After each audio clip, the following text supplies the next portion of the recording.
अभिनव झा की अनोखी कक्षा में आपका बहुत बहुत स्वागत है। हम लोग यहाँ पर शुरू करेंगे एक सब्जेक्ट इकोनॉमिक लॉज, जो कि आपके सीए फाइनल का इलेक्टिव पेपर 6D है।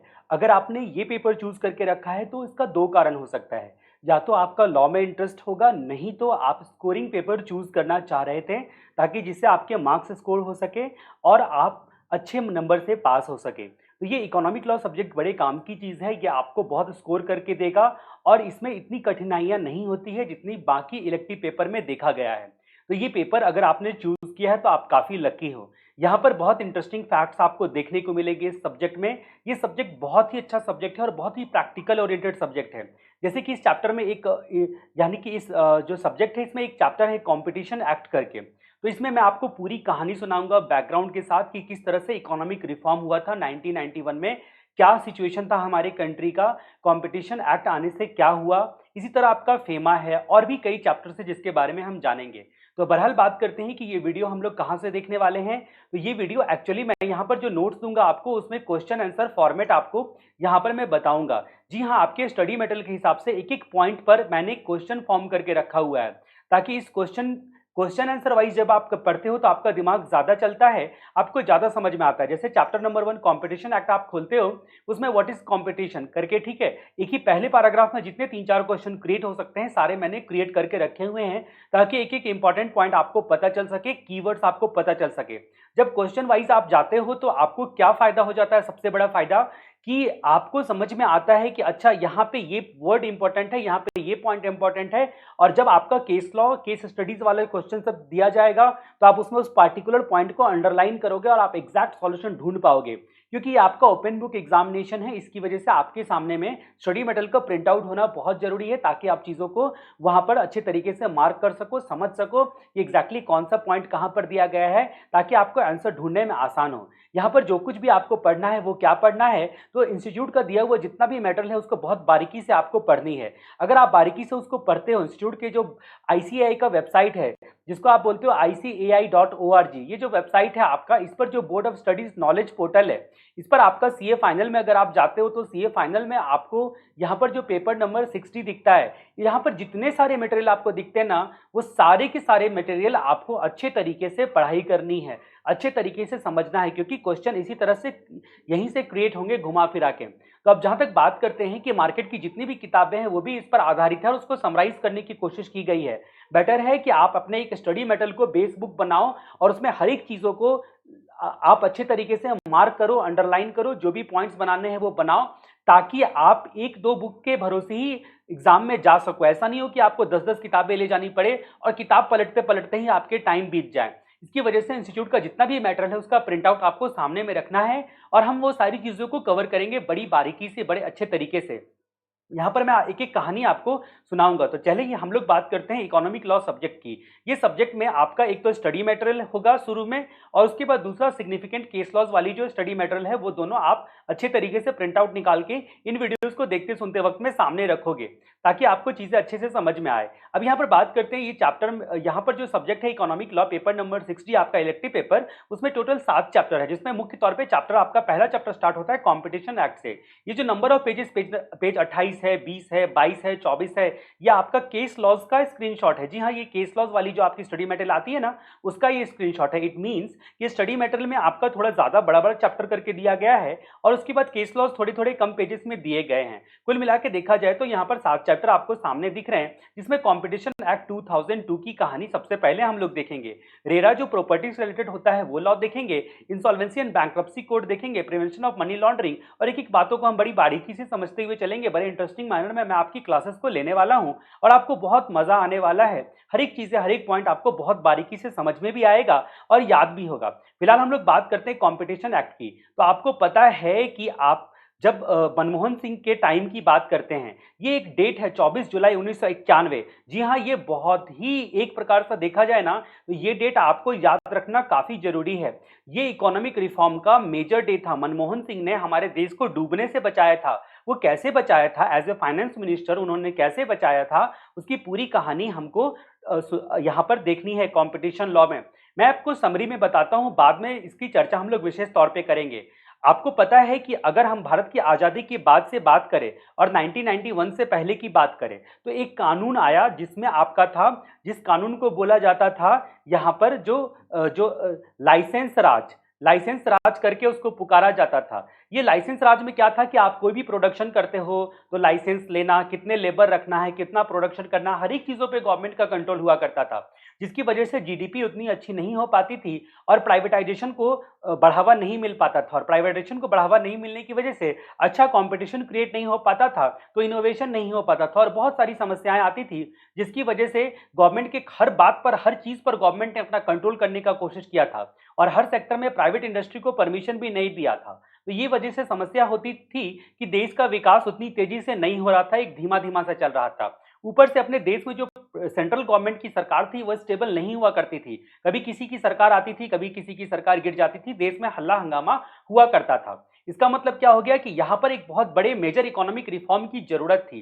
देश बहुत ही विपरीत परिस्थिति से गुजर रहा था। यहाँ तक की बात करते हैं कि जो देश का सोना है, वो सोना बिना पब्लिक को बताए हुए, बिना किसी मीडिया को इंफॉर्मेशन दिए हुए, उस सोने को धीरे धीरे करके बाहर जो है ना गिरवी रखा जाने लगा। ठीक है, यहां तक की बात हो गई कि जो आपका आईएमएफ है, जो आप यहां पर देख सकते हो, इंटरनेशनल मॉनेटरी फंड, इससे गवर्नमेंट को लोन लेने के लिए जब भारत सरकार ने बोला कि मेरे को लोन चाहिए, तो इन्होंने रिजेक्ट कर दिया। क्या कर दिया इन्होंने? रिजेक्ट कर दिया और बोला क्या कि तुम्हारी औकात नहीं है लोन चुकाने के लिए, इसी वजह से भारत देश हम तुमको लोन नहीं देंगे। बड़ी समस्याएं चल रही थी देश में और देश जो है ना अपने जितने भी सोना था उसको गिरवी रखते जा रहा था और कर्ज लेता जा रहा था, कर्ज लेता जा रहा था इधर उधर से, लेकिन कर्ज के ब्याज को चुकाने की भी पैसे नहीं कमा पा रहा था। उसी बीच एक और बड़ी समस्या हुई, जब मुसीबत आती है तो चारों तरफ से आती है। वहां पर ये हुआ कि पेट्रोल जो है ना, क्योंकि हमको पता है कि जो गैस ईंधन है या फिर पेट्रोल है, डीजल है, ये सब हमको इंपोर्ट करना पड़ता है। तो इराक और अमेरिका, वो सद्दाम हुसैन वाली लड़ाई चालू हो गई, जिसकी वजह से काफी महंगे कीमत पर पेट्रोल भारत को खरीदना पड़ता था, इवन 10 गुना दाम ज्यादा चुकाना पड़ता था और भी भारत कंगाल होते चला गया। यहाँ पर बहुत समस्याएं बढ़ती चली गई और जो है ना उसके बाद जो है ना कोई भी उपाय नहीं दिख रहा था। उस वक्त सिर्फ एक ही रास्ता नजर आ रहा था कि कोई बड़ा मेजर इकोनॉमिक रिफॉर्म जो है ना किया जाए, जिसमें दो बातें मुख्य तौर पे की गई कि निजी कंपनियों पर अपना कंट्रोल खत्म किया, प्राइवेट कंपनी पर जो गवर्नमेंट ने कंट्रोल कर रखा था लाइसेंस राज वाला, उसको खत्म किया और विदेशी कंपनियों को भारत में आने की इजाजत दी। ये मनमोहन सिंह ने कब किया? ये बजट पास हुआ 24 जुलाई 1991 को। ये जो बिल पास हुआ, ये बिल बड़ा मेजर इकोनॉमिक रिफॉर्म, ये दूरदर्शन चैनल पे आपको मनमोहन सिंह दिखाई दे रहे होंगे। ठीक है, इन्होंने ये मेजर इकोनॉमिक रिफॉर्म लिया। इसकी पूरी कहानी और भी विशेष तौर पे मैं आपको सुनाऊंगा। यहाँ पर बात करते हैं कि अमेरिका यहाँ पर ना अपना उल्लू सीधा करने लगा, बोला एक काम करो, मैं तेरा लोन रिजेक्ट नहीं करूंगा। ये जो इंटरनेशनल मॉनेटरी फंड था, इसमें 80% से ज्यादा जो इन्वेस्टमेंट पैसा था इसमें, वो अमेरिका का था। तो अमेरिका ने बोला कि इराक युद्ध में तुम अपने दोस्त इराक का विरोध कर दो और हमारा साथ दो। हमको क्या करो कि हमको यहाँ पर ईंधन भरने, अपने इंडिया में ईंधन भरने का परमिशन दे दो और परमिशन देने के बाद ताकि और हमको लैंडिंग वगैरह करने की जगह दे दो, ताकि तुम्हारे इधर से हम हमला कर सके। अब यहाँ पर जो विपक्ष में यहाँ पर हुआ, यहाँ पर क्या करते हैं, यहाँ पर देखिए दो सरकारें, उस वक्त कौन फाइनेंस मिनिस्टर था और कौन प्राइम मिनिस्टर था, पहले उसकी बात हम लोग करते हैं। ये नरसिम्हा राव प्राइम मिनिस्टर थे और नरसिम्हा राव ने वित्त मंत्री बनाया था फाइनेंस मिनिस्टर मनमोहन सिंह को। लेकिन एक विपक्ष में सुब्रमण्यम स्वामी को यहाँ पर सारा जो एक कमेटी बनाया गया, इसमें मनमोहन सिंह, सुब्रमण्यम स्वामी सब एक साथ बैठे और बोले एक काम करो, अमेरिका वाले से आप बात करो, क्योंकि सुब्रमण्यम स्वामी बहुत ही शार्प माइंड के थे और बहुत अच्छा डिसीजन ले सकते थे। तब उन्होंने क्या कहा, आईएमएफ से कहा कि हमको लोन दे दो, हम तुमको परमिशन दे देंगे, इंडिया से तुम अटैक कर सकते हो, हम तुमको इंडिया में ईंधन भरने का परमिशन दे देंगे। और बॉम्बे को बेस बनाया अमेरिका ने और बॉम्बे में वो अपना ईंधन भरता था और इस तरह से इसने ये लड़ाई करी थी। ठीक है, इस तरह से लड़ाई करी थी और लेकिन उसके बावजूद भी आईएमएफ से फंड पास कराने के लिए उन्होंने कुल मिला के 25 शर्तें रखी थी और 25 शर्तें रखने के बाद आईएमएफ से भारत को पैसा मिलता है और पैसा मिलने के बाद जो है ना इकोनॉमिक कंडीशन फिर भी सुधार नहीं होता है, कर्ज लेने के बाद फिर भी सुधार नहीं होता है। अब बड़ी समस्याएं थी। तब अब जब समस्याएं का समाधान कहीं नहीं मिल रहा था, तो यहाँ पर एक कहानी आती है कि जो मनमोहन सिंह था, मनमोहन सिंह को इन्होंने क्या किया, पीवी नरसिम्हा राव ने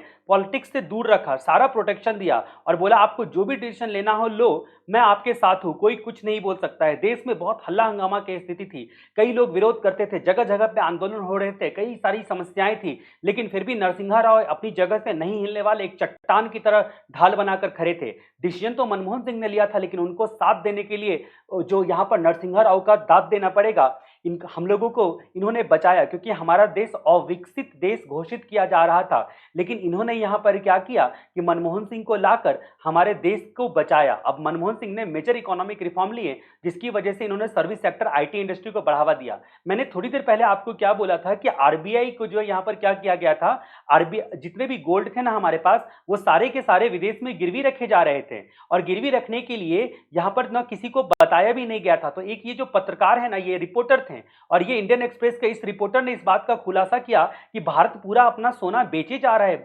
21,000 किलोग्राम।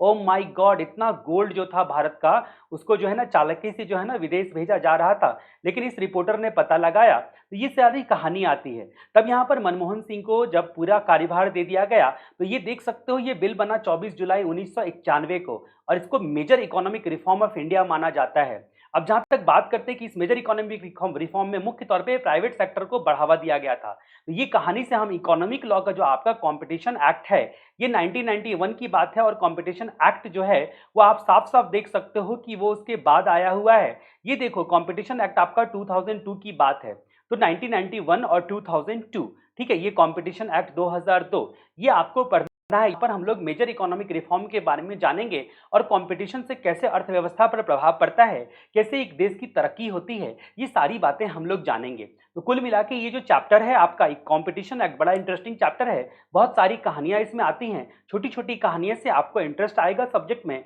और सारी बातें आपको समझ में आएगी। तो चलिए हम लोग यहाँ पर बात करते हैं आपके कंपटीशन एक्ट की। बाकी बात मैं आपको दिखाऊंगा कि किस तरीके से मनमोहन सिंह वाली ये कहानी जो है ना, वो आपको आगे बढ़ाती है। सबसे पहले हम लोग बात करते हैं चैप्टर नंबर 1 की, जो कि आपका इकोनॉमिक लॉ का है। इसमें एक इंट्रोडक्शन करके टॉपिक आपको मिलेगा, वहां पर ये शब्द साफ साफ लिखा मिलेगा कि कंपटीशन होता क्या है। तो सबसे पहली बात है कि कंपटीशन को कहीं डिफाइन नहीं किया गया है। जी हाँ, कंपटीशन को डिफाइन ही नहीं किया गया है। इसका मतलब ये एक सिचुएशन होता है। कंपटीशन क्या होता है? एक सिचुएशन होता है। सिचुएशन जहां पर सेलर इनडायरेक्टली बायर के माइंडसेट के साथ खेलता है। कौन खेलता है? सेलर किसके माइंडसेट के साथ? तो बायर के माइंडसेट के साथ खेलता है। क्या खेलता है कि एक प्रकार से जो है ना, ये अपना बिजनेस ऑब्जेक्टिव को पूरा करता है। बिजनेस ऑब्जेक्टिव 3 प्रकार के माने जाते हैं, या तो प्रॉफिट को बढ़ाना इनका बिजनेस ऑब्जेक्टिव होता है, नहीं तो सेल को बढ़ाना इनका ऑब्जेक्टिव होता है, नहीं तो मार्केट शेयर को कैप्चर करना इनका ऑब्जेक्टिव होता है। तो ये कंपटीशन में सबसे पहले बात आती है कि कंपटीशन एक सिचुएशन होता है। कंपटीशन जो है ना, वो कंपटीशन एक्ट में भी डिफाइन नहीं किया गया है। यहाँ पर बात करते हैं जो कंपटीशन क्या होता है, वो एक सिचुएशन होता है जहाँ पर कस्टमर के माइंडसेट के साथ जो है ना, वो क्या किया जाता है कि एक प्रकार का जो है ना, वो ये पैट्रोनेज किया जाता है ताकि बिजनेस ऑब्जेक्टिव को पाया जा सके। बिजनेस ऑब्जेक्टिव कितने होते हैं? प्रॉफिट, सेल और मार्केट शेयर। प्रॉफिट बढ़ाना, सेल बढ़ाना और मार्केट शेयर बढ़ाना। तो सबसे पहले आपको जो कंपटीशन वर्ड की बात आती है स्टडी मेटल में, तो उसमें इतनी ही बातें लिखी गई है। आप बड़े गौर से उसको एक बार पढ़ लेना।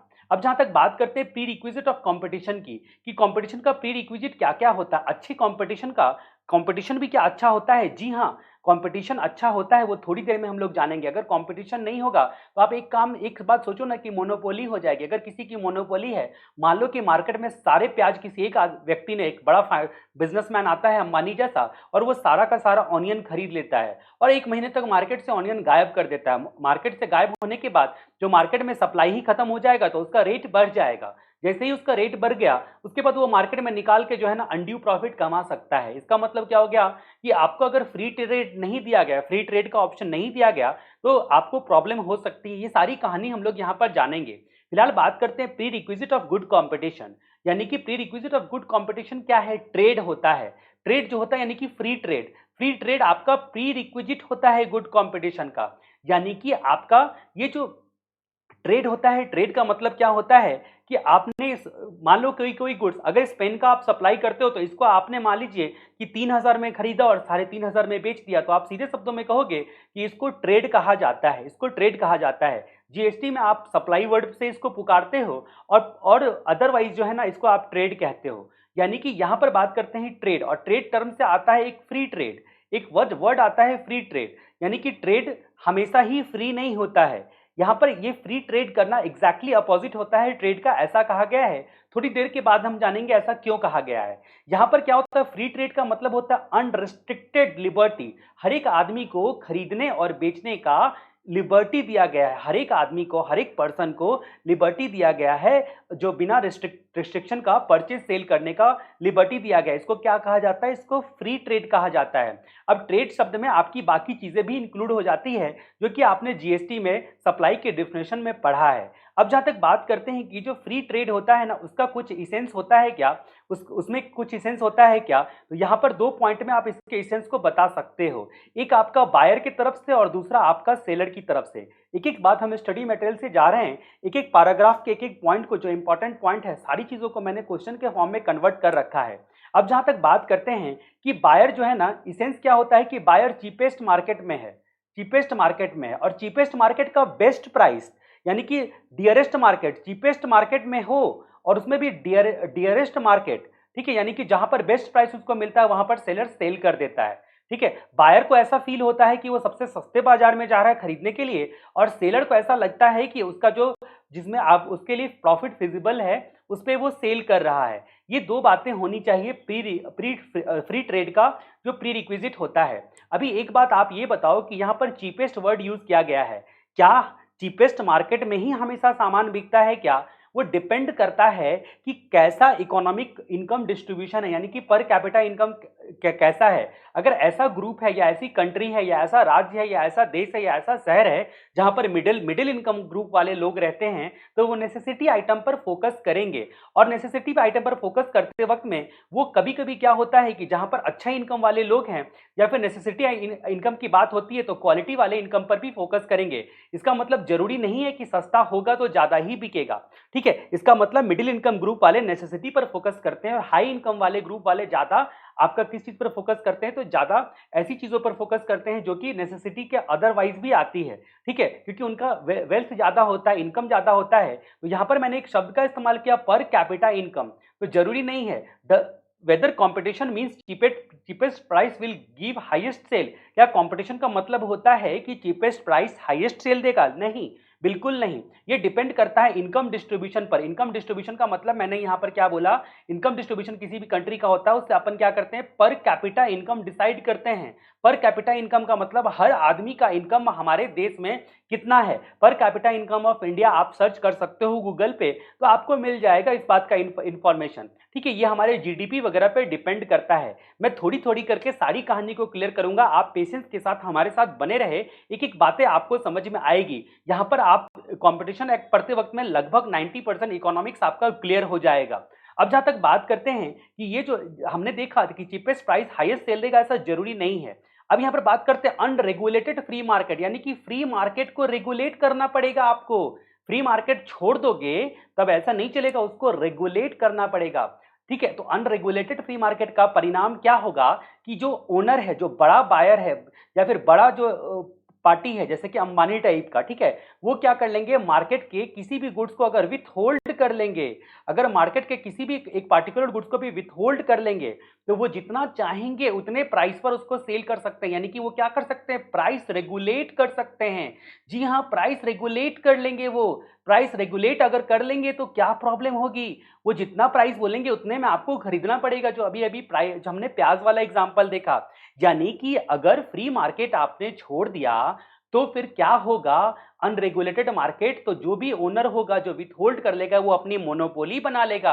वो मार्केट, फ्री मार्केट से सारी चीजें खरीद लेगा, किसी एक पार्टिकुलर गुड्स को भी खरीद लिया, उसका सप्लाई रोक दिया, तो वो प्राइस को मैनिपुलेट करेगा और अपने हिसाब से आपसे जो मर्जी चार्ज करेगा और आप उसको खरीदोगे क्योंकि आपकी मजबूरी है। मान लीजिए कि नमक का मार्केट में सप्लाई एक ही आदमी अपने पूरे कंट्रोल में ले लेगा, तो वो जो प्राइस बोलेगा उसमें आपको नमक खरीदना पड़ेगा। इसका मतलब ये मोनोपोली सिचुएशन को क्रिएट नहीं करने देता है, उसको बोलते हैं competition. Free market, unregulated free market का सॉल्यूशन ही है कंपटीशन, और कंपटीशन को रेगुलेट कर देना। वो कैसे रेगुलेट करते हैं जरा इसके बारे में हम लोग जानेंगे। उससे पहले एक सवाल और देखते हैं कि इकोनॉमिक डेवलपमेंट में यहाँ पर आप देख सकते हो कि कंपटीशन पॉलिसी, इसके बारे में हम लोग जानेंगे कि किस तरीके से रेगुलेट करते हैं, कंपटीशन कैसे क्रिएट करते हैं और उसको रेगुलेट कैसे करते हैं, जरा उसके बारे में हम लोग जानेंगे। उससे पहले बात करते हैं कि role of competition economic development में।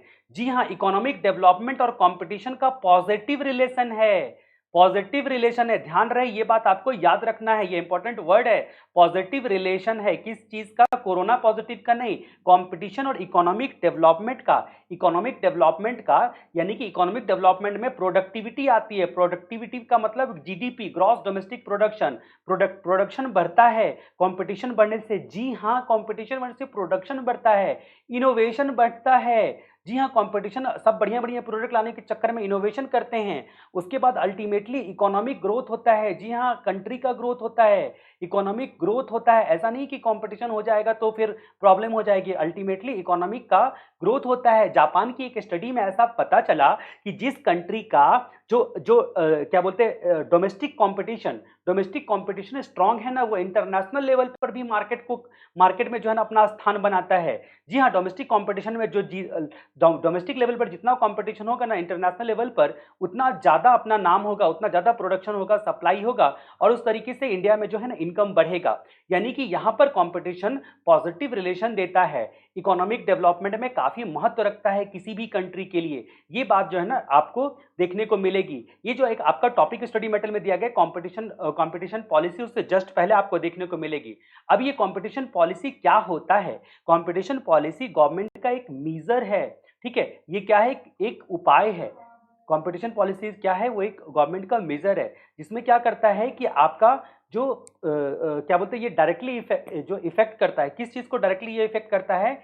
जो आपका इफेक्ट करता है कि इंटरप्राइज का बिहेव और इंडस्ट्री का स्ट्रक्चर को डायरेक्टली इफेक्ट करता है। यानी कि कंपटीशन पॉलिसी जो है ना, इंटरप्राइज जो फ्री ट्रेड करने की हम लोग बात कर रहे थे ना इंटरप्राइज की, वो कैसे बिहेव करेगा, यानी कि ये प्राइस कंट्रोल अल्टीमेटली जो है ना रेवेन्यू का कलेक्शन, भारत के जो पैसे बढ़ेंगे कंसोलिडेटेड फंड ऑफ इंडिया के, इसके बारे में हम लोग जानेंगे। कि आप मेरे साथ बने रहे, मैं धीरे धीरे करके एक बारीकी को क्लियर करूंगा, और तब जाके जब वापस आपको ये सब मैं रिवाइज करवाऊंगा तो आपका कंसेप्ट पूरा एकदम पिक्चर पूरा क्लियर रहेगा आपके सामने में। हर एक पॉइंट, हर एक बात आपको पता रहेगी, ताकि ओपन बुक एग्जाम में क्या होगा, आपका हर एक कंसेप्ट, हर एक बात, हर एक पॉइंट पता होने के बाद आपको क्या होगा कि एग्जैक्टली जो है ना आप समझ पाओगे कि कौन सी बात कहाँ पे लिखी गई है, और तुरंत उसको ढूंढ पाओगे, एग्जैक्टली क्वेश्चन को समझ पाओगे। क्वेश्चन को समझना ही ज्यादा इंपॉर्टेंट होता है।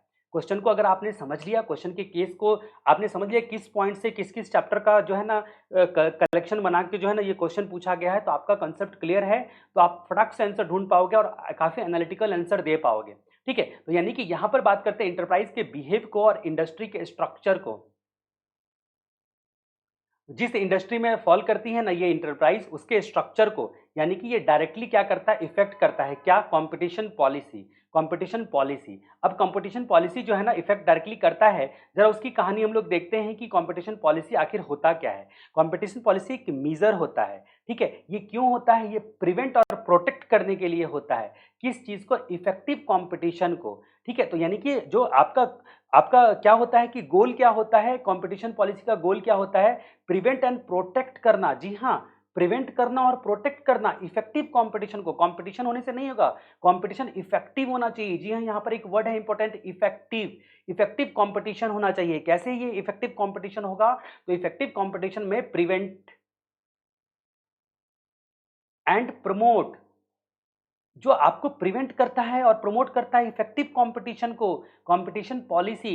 यानी कि कंपटीशन पॉलिसी जो है ना, ये आपका एक गवर्नमेंट का मीजर है, जो कि इंटरप्राइज के बिहेव और स्ट्रक्चर को इफेक्ट करता है। और इफेक्टिव कंपटीशन का मतलब होता है कि प्रिवेंट और प्रमोट करना, ठीक है। यानी कि इकोनॉमिक गोल क्या है, जो सेंट्रल इकोनॉमिक गोल क्या है, कंपटीशन पॉलिसी का सेंट्रल इकोनॉमिक गोल क्या है?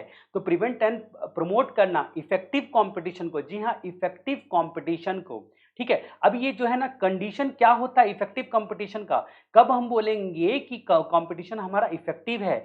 जब यहाँ पर बात करते हैं कॉम्पिटिटर को जब इक्वल अपॉर्चुनिटी मिलता है, ठीक है, इक्वल अपॉर्चुनिटी मिलता है अपना जो प्रोडक्ट होता है उसको लॉन्च करने का, मार्केट क्रिएट करने का, मार्केट में बिजनेस करने का, प्रॉफिट शेयर करने का, ठीक है। यानी कि आपको क्या होता है कि खुद का इकोनॉमिक इंफ्रास्ट्रक्चर बनाने का और इकोनॉमिक इंटरेस्ट क्रिएट करने का, उसको इक्वल अपॉर्चुनिटी मिलता है, इक्वल अपॉर्चुनिटी। टू कॉम्पिटिटर,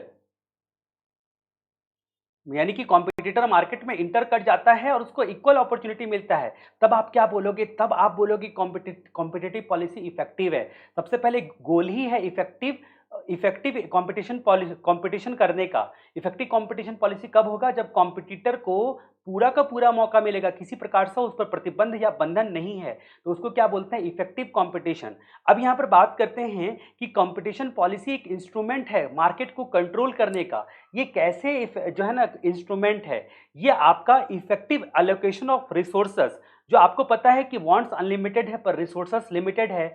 अब इफेक्टिव तरीके से एलोकेशन होगा रिसोर्सेस का, एलोकेशन होगा। इसकी वजह से जो रिसोर्सेस किसके कंट्रोल में आती है? किसी भी कंट्री का जो रिसोर्सेस होता है, खासकर नेचुरल रिसोर्सेस, वो गवर्नमेंट के कंट्रोल में आती है। अगर प्राइवेट कंपनी भी इसको खरीदना चाहती है तो वो अपना जो है ना, वो उसका कीमत चुका के उसको अकॉर्डिंगली खरीद सकती है, जिससे गवर्नमेंट के पास अल्टीमेटली रेवेन्यू जनरेट हो रहा है। तो इफेक्टिव एलोकेशन होगा रिसोर्सेस का, टेक्निकल प्रोग्रेस होगा और कंज्यूमर वेलफेयर होगा। यानी कि कंपटीशन पॉलिसी एक इंस्ट्रूमेंट है जिससे रिसोर्सेस का इफेक्टिव एलोकेशन होता है। जी हाँ, रिसोर्सेस का इफेक्टिव एलोकेशन होता है, टेक्निकल प्रोग्रेस होता है, टेक्निकल प्रोग्रेस होता है और कंज्यूमर का वेलफेयर बढ़ता है, कंज्यूमर का वेलफेयर होता है। ठीक है, यानी कि अगर मान लिया जाए कि कंपटीशन एक इंस्ट्रूमेंट है तो इससे क्या क्या फायदे होते हैं? सबसे पहले बात आपने देखी कि रिसोर्सेस का एलोकेशन होना। ठीक है, अब यहां पर बात करते हैं कि आपका एक नोबेल प्राइज विनर था, नोबेल प्राइज विनर था, ठीक है, उसका नाम था जोसेफ। उसने क्या बोला था कि स्ट्रॉन्ग कंपटीशन जो होता है ना, इसका मतलब मात्र एक लग्जरी लग्जरी किसी कंट्री का बढ़ाना नहीं, किसी कंट्री का स्थान बढ़ाना नहीं, बल्कि जो नेसेसिटी, जो जरूरी चीजें हैं ना डे टू डे लाइफ की नेसेसिटी का डेमोक्रेटिक मार्केट क्रिएट करना। जी हाँ, जो आपका अच्छा कंपटीशन का मतलब होता है। अब यहां पर बात करते हैं कि कंपटीशन पॉलिसी को इंप्लीमेंट कैसे किया जा सकता है। अगला सवाल ये होता है कि जो कंपटीशन पॉलिसी है, पॉलिसी का मतलब एक रिटन डॉक्यूमेंट होता है जो कि सबको फॉलो करना पड़ता है। तो ये पॉलिसी को इंप्लीमेंट कैसे किया जाता है? ये इंप्लीमेंट करने के लिए ही लॉ बनाया जाता है। ये इंप्लीमेंट करने के लिए क्या बनाया जाता है? लॉ। कंपटीशन एक्ट करके जो अभी आपने देखा ना, ये लॉ बनाया गया कंपटीशन पॉलिसी को इंप्लीमेंट करने के लिए। कंपटीशन पॉलिसी को इंप्लीमेंट करने के लिए कॉन्स्टिट्यूशन ने कहा, लॉ बोला गया, लॉ में कंपटीशन एक्ट बनाया गया जिसमें जरूरी पावर दिए गए। किसको पावर दिए गए? तो कंपटीशन कमीशन ऑफ इंडिया को, सीसीआई को, कंपटीशन कमीशन ऑफ इंडिया को।